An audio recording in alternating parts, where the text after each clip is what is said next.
Baiklah, pada kesempatan presentasi kali ini, materi yang dibahas mengenai manajemen teknologi agribisnis oleh kelompok 8 yang beranggotakan Aisyah Fatmaneliza, Carmela Tampubolon, Dini Fitriani, Fitri Handayani, dan saya sendiri Marisa Agustina Marsyaulina.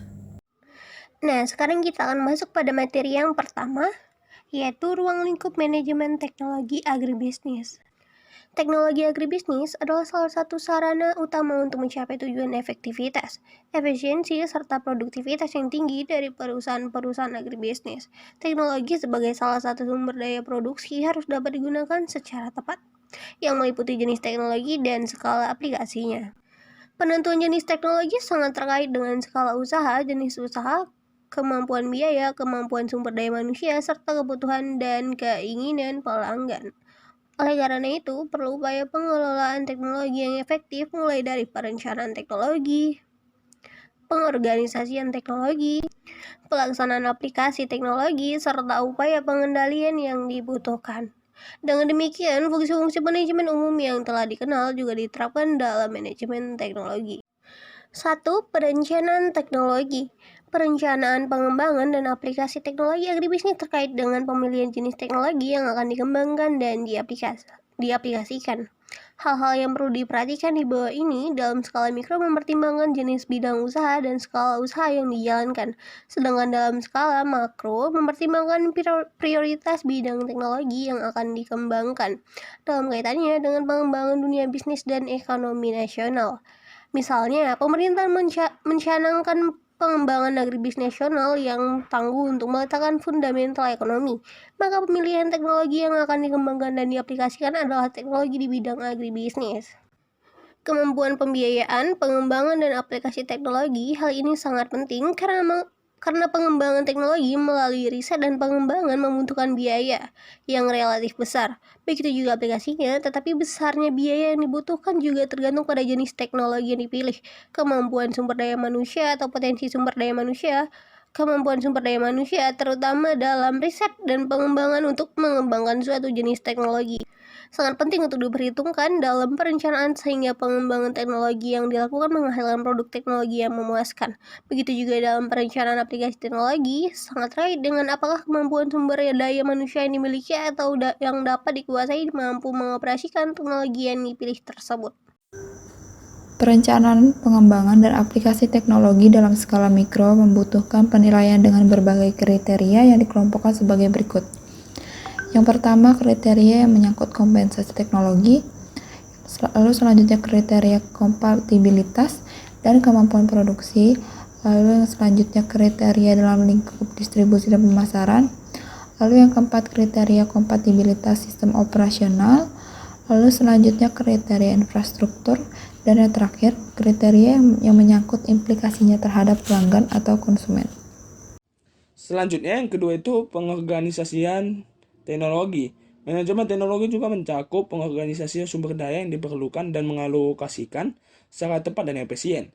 Di samping itu, teknologi yang akan diaplikasikan juga harus diorganisasikan dengan baik sehingga tidak terjadi kesalahan-kesalahan yang dapat menyebabkan ketidakefisienan. Pengorganisasian sumber daya perusahaan untuk bidang pengembangan teknologi, misalnya teknologi produksi, melalui riset dan pengembangan sangat penting guna mencapai efisien dan efektivitas alokasi. Yang ketiga, pelaksanaan penerapan teknologi.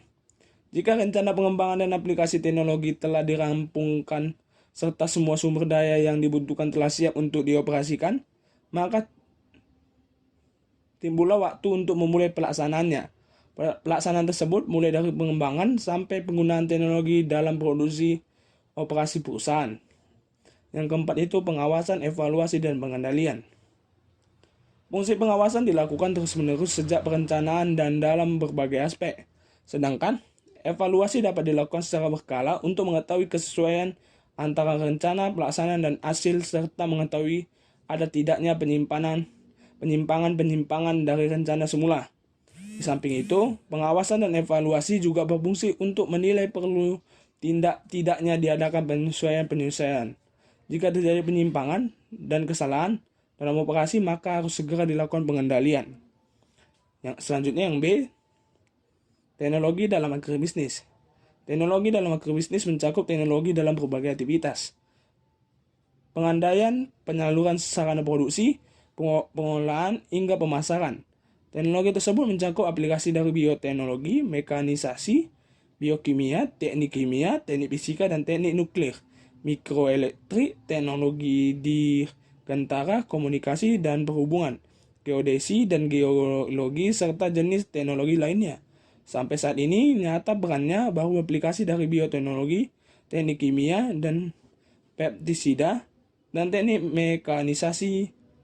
Namun untuk masa yang akan datang, aplikasi dari teknologi-teknologi tersebut akan menunjukkan perannya yang sangat besar. Suatu inovasi dalam bidang teknologi elektronik yang telah diperkenalkan sebagai teknologi yang mampu meningkatkan produktivitas dan mutu hasil pertanian adalah Sonic Bloom. Teknologi tersebut telah masuk ke Indonesia pada tahun 1998 dalam aplikasi skala pilot proyek di Kabupaten Sukabumi. Tetapi pada aplikasi komersial belum memasyarakat. Sonic Bloom menggunakan perangkat elektronik yang membangkitkan suara dalam suatu frekuensi tertentu yang mampu memberikan rangsangan bagi stomata daun. Selanjutnya ada pengembangan dan penerapan bioteknologi dalam agribisnis. Pengembangan dan penerapan bioteknologi menjadi sangat urgen dalam membangun sektor agribisnis di Indonesia. Tuntunan industrialisasi pertanian, terutama agroindustri, akan berhasil baik jika bioteknologi telah mampu menjembatani kesenjangan antar sektor pertanian dan sektor industri yang berwawasan lingkungan. Pengembangan dan adopsi berbagai prinsip bioteknologi telah mampu mengantarkan Amerika Serikat dan Kanada menjadi produsen pengolah produk-produk pertanian di seluruh dunia. Penerapan bioteknologi di bidang produksi dan industri pengolahan hasil pertanian mempunyai dua kelebihan dibanding penerapan teknologi konvensional sebagai berikut. Yang pertama, prinsip-prinsip bioteknologi dapat digunakan untuk meningkatkan kualitas produk dan memperbaiki karakteristik tanaman dan hewan sehingga mampu memenuhi kebutuhan dan selera konsumen. Yang kedua, prinsip-prinsip bioteknologi mempunyai potensi melestarikan sumber daya alam dan meningkatkan mutu lingkungan dengan memanfaatkan organisme terekayasa genetika untuk mendegradasi bahan-bahan kimia beracun. Teknologi sangat berperan penting dalam agribisnis. Banyak sekali manfaat teknologi dalam sektor agribisnis, baik itu agribisnis peternakan maupun agribisnis pertanian. Berikut ini adalah pemanfaatan teknologi dalam agribisnis baik peternakan maupun pertanian. Yang pertama, ada aplikasi teknologi dalam pengembangan agribisnis jeruk. Beberapa subkomponen teknologi seperti penggunaan perangkap kuning, penyiraman tanah dengan insektisida, penggunaan seks feromon, pemberongsongan, pemangkasan arsitektur, penyiraman permanenan secara benar, dan konsolidasi pengelolaan kebun memiliki sifat inovasi yang berkategori nilai rendah. Yang kedua ada pemerah susu sapi dengan menggunakan mesin.